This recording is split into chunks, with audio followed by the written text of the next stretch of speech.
அனைவருக்கும் வணக்கம்.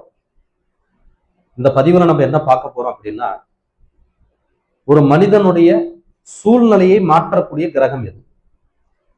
சரியான நேரத்துக்கு சரியான சூழ்நிலை பொருந்தி ஜெயிக்க வைக்கிற கிரகம் யாரு? ஒரு மனிதனுக்கு நல்ல திறமை, நல்ல உழைப்பு, நல்ல நாலேஜ் இருந்தும் முன்னேற முடியாம சூழ்நிலை அமைச்சு கொடுக்கிற கிரகம் எது? இந்த ரெண்டு தான் பார்க்க போறோம். சூழ்நிலையால உயர்ந்தவர், உயர்வதற்கான சூழ்நிலை அமைஞ்சவர், எல்லா திறமை இருந்தும் தனக்கு சரியான சூழ்நிலை அமையாம போனவர். இந்த ரெண்டு ஜாதக அமைப்பு எப்படி இருக்கும்? முதல்ல சூழ்நிலையை மாற்றக்கூடிய கிரகம் யாருன்னா, ஒரு லக்னம் நின்ற நட்சத்திர அதிபதி. அப்போ ஒரு லக்னம் நின்ற நட்சத்திர அதிபதி தன் லக்னத்துக்கு 6, 8, 12 மறையாம இருக்கணும், அஸ்தமனம் அடையாம இருக்கணும், ராகு கேதுக்களோட இணையாம இருக்கணும். இந்த 3 தான் முக்கியமானது. ஒரு லக்னம் நின்ற நட்சத்திராதிபதி தன் லக்னத்துக்கு 6, 8, 12 மறையாம இருப்பது ஒரு சிறப்பு, அஸ்தமனம் ஆகாம இருப்பது ஒரு சிறப்பு, ராகு கேதுக்களோட இணையாம இருக்கிறது ஒரு சிறப்பு. இதுல இன்னொன்னு நீச்சமாகாம இருந்தா இன்னும் சிறப்பு. ஒருவேளை நீச்சம் பெற்றிருந்தா நீச்ச பங்க ராஜயோகம் அடைஞ்சிறது நல்லது. புரியுற மாதிரி சொன்னா, ஒருத்தருக்கு மகர லக்னம், லக்னம் நின்ற நட்சத்திராதிபதி சூரியன், மகர லக்னம் உத்திராட நட்சத்திரத்துல லக்னம் நிக்குது. அந்த லக்னம் நின்ற நட்சத்திராதிபதி சூரியன் தன் லக்னத்துக்கு 10ஆம் இடத்துல இருக்காரு.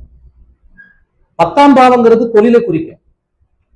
ஒருத்தருக்கு என்னைக்கு தொழில் செய்யறதுக்கான சூழ்நிலையை சரியா அமைச்சுக்கிறாரோ அன்னைக்கு அந்த ஜாதகர் கட்டாயம் ஜெயிச்சிருவார்.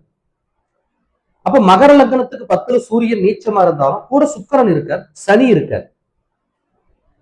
லக்னத்துக்கு 10ஆம் இடத்துல சூரியன் சுக்கிரன் இருக்காங்க அப்படின்னா அந்த சுக்கிரன் அங்க நின்றதுனால நீச்ச பங்க ராஜயோகம் அடையுது.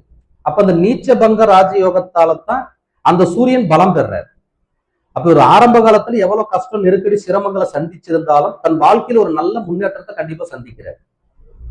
ஒரு லக்னம் நின்ற நட்சத்திராதிபதி பலம் பெற்று அதனோட தசை வர்ற காலத்துல அந்த ஜாதகருக்கு சரியான தொழில் அமைச்சு, அந்த தொழில் அமைச்சுக்கிறதுக்கான சரியான சூழ்நிலை அமைஞ்சு அந்த ஜாதகர் ஒரு நல்ல முன்னேற்றத்துக்கு போறாரு.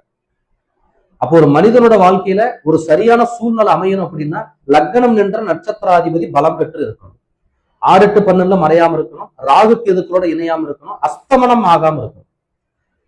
ஒருவேளை நீச்சமா இருந்தா நீச்ச பங்க ராஜயோகம் அடைஞ்சிருக்கணும். இந்த 3 கேட்டகரியை தவிர்த்து வேற அமைப்பு இல்லை. அப்போ ஒரு லக்னம் நின்ற நட்சத்திராதிபதி பலம் பெற்று இருந்து தசபுத்தி வர்ற காலத்துல ஒருத்தரோட திறமைக்கு தகுந்த சூழ்நிலை கட்டாயம் அமையும். அந்த சூழ்நிலையால அந்த ஜாதகர் ஒரு நாளைக்கு பெரிய முன்னேற்றத்தை அடைகிறார். எப்ப அந்த முன்னேற்றத்தை கொடுக்குன்னா அந்த கிரகம் தசாபுத்தி வர்ற காலத்துல அந்த ஜாதகர் கட்டாயம் ஜெயிப்பாருங்கிறதுல எந்த மாற்று கருத்தும் இல்லை. அப்ப சூழ்நிலையை மாற்றக்கூடிய கிரகம் யாருன்னா லக்னம் நின்ற நட்சத்திராதிபதி.